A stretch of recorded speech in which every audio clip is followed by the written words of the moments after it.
companies that make software for using, that the state elections boards use in order to maintain their voting. Now, these are all 12 Russians. The prospect that they'll ever see an American courtroom is very low. But this is a practice that the Justice Department's been engaged in for the past couple of years, to sort of name and shame foreign officials. Of course, the fact that they've been indicted now makes it impossible for them to safely travel. They'll always be looking over their shoulders, fearing that Interpol might arrest them if they cross a border into the West. But secondly, this is the heart of what Robert Mueller's investigation was supposed to look at, efforts to affect the American election. This is Russian meddling at its purest, you could say. The indictment argues that these are Russian government officials, Russian intelligence officials, who were in charge of this hacking and in charge of releasing it, and that their intention all along was to affect the election.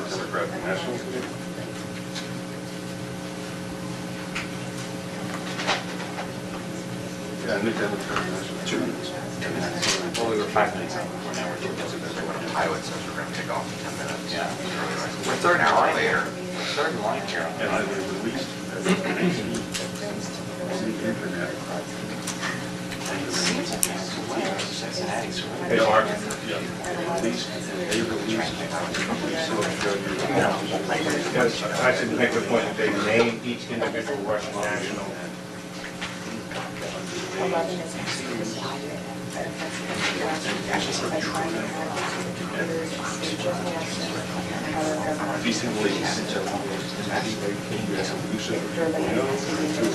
Yes. I'm not in position.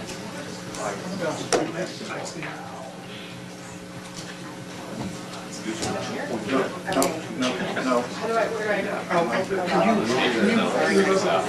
Look at the work, please. Thank you. No, give me a second. Got it? All right, ready. An offense against the U.S. through cyber operations by the GRU that involves state police and stolen documents for the purpose of Yep, you guys gotta come. They're gonna. I got it. That's right. Right now, we are waiting the Deputy Attorney General to come up here and announce this indictment of 12 Russian intelligence officers for hacking related to the 2016 campaign. You ran through several of the headlines there, but one important note is that nowhere in here does it indicate that these intelligence officers coordinated with Americans or that they in any way impacted the voting counts. But this is, as you noted, this is certainly a message out of the President's much anticipated meeting with President Vladimir Putin. They will continue to pursue anyone who attempted to interfere in the 2016 election. Right. Free and fair elections is part of our intention.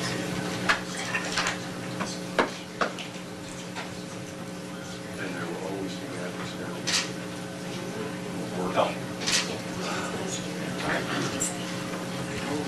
Always will be adversaries. Is that the 300? We can't really speculate about why this is being announced today. We'll certainly ask the Deputy Attorney General why they're announcing this today. But traditionally, when I talk to people who are familiar with the Special Counsel's investigation, they say, That's well, right. Well, we indict people when we have enough military information, bring members, evidence members to of the court, GRU, they indict the military when they intelligence indict. I unit think folks in will Russia read a are lot charged into the in this timing of indictment that's been announcement, returned because he said here in it's federal 6 court in months. Washington. It said there are 11 counts, and most of them have to do with hacking offenses. According to the indictment, these people were responsible for hacking into the DNC, the DCCC, the Clinton campaign email accounts, and then coordinating the release of embarrassing emails through websites. We expect the Deputy Attorney General to walk out here just any minute now. Here he comes. But obviously the timing here with the President is very, very unusual. So good to have you.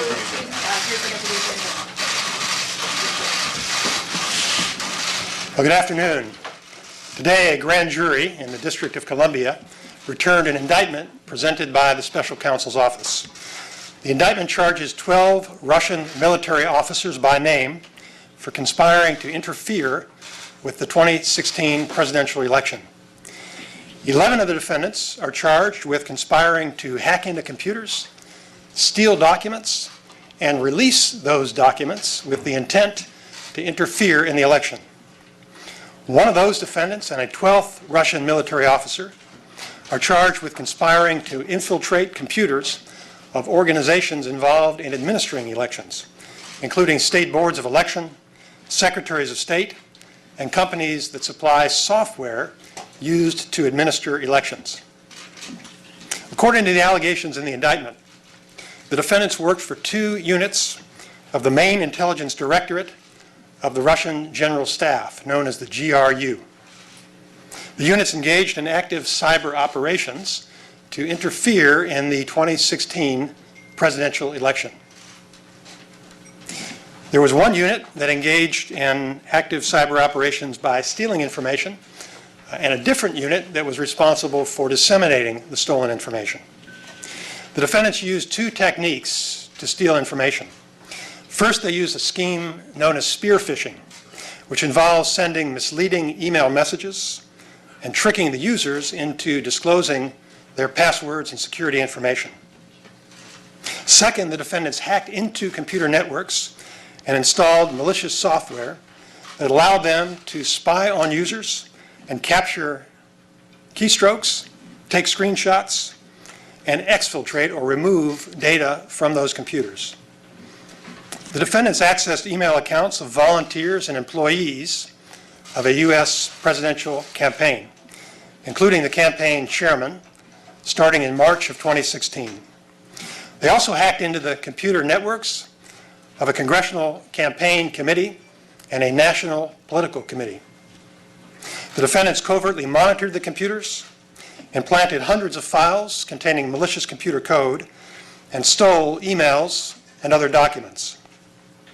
The conspirators created fictitious online personas, including DC Leaks and Guccifer 2.0, and they used those personas to release information, including thousands of stolen emails and other documents, beginning in June of 2016. The defendants falsely claimed that DC Leaks was a group of American hackers and that Guccifer 2.0 was a lone Romanian hacker. In fact, both were created and controlled by the Russian GRU. In addition to releasing documents directly to the public, the defendants transferred stolen documents to another organization that is not identified by name in the indictment, and they used that organization as a pass-through to release the documents. They discussed the timing of the release in an attempt to enhance the impact on the election. In an effort to conceal their connections to Russia, the defendants used a network of computers around the world, and they paid for it using cryptocurrencies. The conspirators corresponded with several Americans during the course of the conspiracy through the internet. There's no allegation in this indictment that the Americans knew they were corresponding with Russian intelligence officers. In a second related conspiracy, Russian GRU officers hacked the website of a state election board and stole information about 500,000 voters. They also hacked into computers of a company that supplied software used to verify voter registration information. They targeted state and local officials responsible for administering elections, and they sent spear phishing emails to people involved in administering elections, including attaching malicious software. Now, the indictment includes 11 criminal allegations and a forfeiture allegation. Count 1 charges 11 defendants for conspiring to access computers without authorization and to damage those computers in connection with efforts to interfere with the presidential election. Counts 2 through 9 charge those 11 defendants with aggravated identity theft by employing the usernames and passwords of victims in order to commit computer fraud. Count 10 charges those 11 defendants with money laundering for transferring cryptocurrencies through a web of transactions in order to purchase computer servers, register domains, and make other payments in furtherance of their hacking activities while trying to conceal their connections to Russia. Count 11 charges 2 defendants for a separate conspiracy to access computers without authorization and to damage those computers in connection with efforts to infiltrate computers used to administer elections. Finally, the indictment seeks the forfeiture of property involved in the criminal activity. There is no allegation in this indictment that any American citizen committed a crime.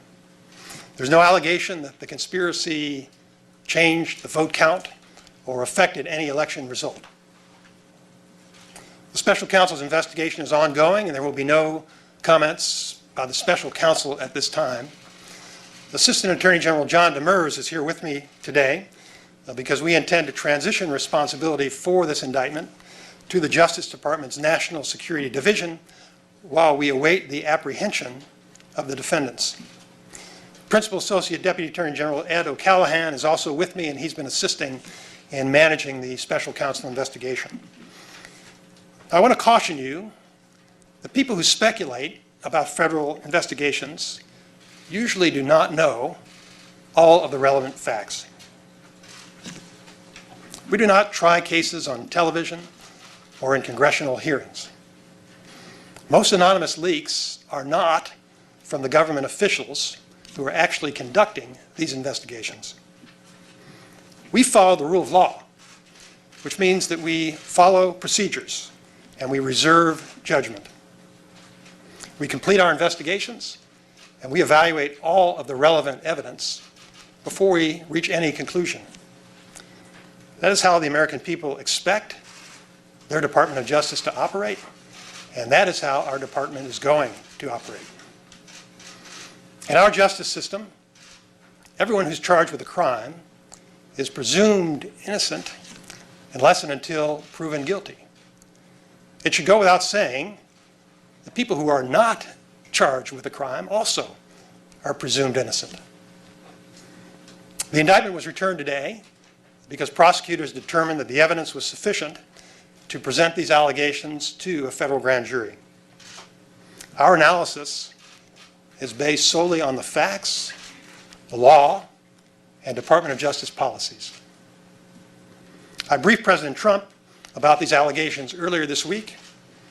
The President is fully aware of the Department's actions today. In my remarks, I have not identified the victims. When we confront foreign interference in American elections, it's important for us to avoid thinking politically as Republicans or Democrats, and instead to think patriotically as Americans. Our response must not depend on which side was victimized. The internet allows foreign adversaries to attack America in new and unexpected ways. Free and fair elections are always hard fought and contentious. There will always be adversaries who seek to exacerbate our divisions and try to confuse, divide, and conquer us. So long as we are united in our commitment to the values enshrined in the Constitution, they will not succeed. The partisan warfare fueled by modern technology does not fairly reflect the grace, dignity, and unity of the American people. The blame for election interference belongs to the criminals who committed election interference. We need to work together to hold the perpetrators accountable, and we need to keep moving forward to preserve our values, protect against future interference, and defend America. I have time to take a few questions. General Rosenstein, quick question for you, sir. Number one, the timing today on the eve of the President's meeting with Putin, can you talk about that? And also, just today, the President described the Mueller investigation as a witch hunt. Your response. The timing, as I mentioned, is a function of the collection of the facts, the evidence and the law, and a determination that it was sufficient to present the indictment at this time. As I mentioned, I did brief the President. With regard to the nature of the investigation, I only comment on the evidence. The evidence that is reflected in our indictments and in our charges represents a determination by prosecutors and agents without regard to politics that we believe the evidence is sufficient to justify the charges. Harry? Yes, Deputy Attorney General, I know you've talked about the fact that, in your view, the evidence doesn't show any votes were changed as a result of this hacking. But you did say that a company used as a pass-through coordinated with these defendants to enhance the timing of the release and the impact on the election. Can you talk a little bit about what the evidence you have shows in that respect? So what I've talked about today is what is alleged in the indictment. We know that, according to the allegations in the indictment, the goal of the conspirators was to have an impact in the election. What impact they may have had, or what their motivation may have been independently of what's required to prove this offense, is a matter of speculation. That's not our responsibility. What I said is there's no allegation in the indictment about it, and that's not our charge. In terms of the state election information, you said about 500,000 voters information was collected. Is there any evidence that what the Russians did with that information? And is there any evidence of other states being successfully penetrated by the Russians? I think that it's important for you to understand what I've told you are the allegations that are included in the indictment. The FBI and other intelligence community agencies are working constantly to defend against cyber attacks in the United States. This case is just about one particular effort that was made during the 2016 election. The efforts of our department, of the Department of Homeland Security, of other federal agencies, and of all of the state election boards throughout the country are ongoing. And those efforts preceded this indictment, and they're going to post-date this indictment. So we have continued to share any relevant intelligence with all of our partners. It would take a longer time to talk about this, but there is a concerted and organized effort by the federal government to make sure that we do deter and prevent any sort of cyber attacks on our elections, and that we harden our election systems to prevent against any kind of intrusions. We'll take last question from them. Deputy Attorney General, you mentioned that you briefed President Trump on this earlier this week. Did he indicate his support for this action, and what was his reaction? I'll allow the President to speak for himself. Obviously, it was important for the President to know what information we've uncovered, because he's got to make very important decisions for the country. So he needs to understand what evidence we have of foreign election interference. Thank you very much. You were hoping who ordered the attack?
Gentleman collar in the blue suede shoes. He don't know what to do. Just wants to look good for you. So he rushes in to tell you what he did today, but he can't think of what to say. I think he listens.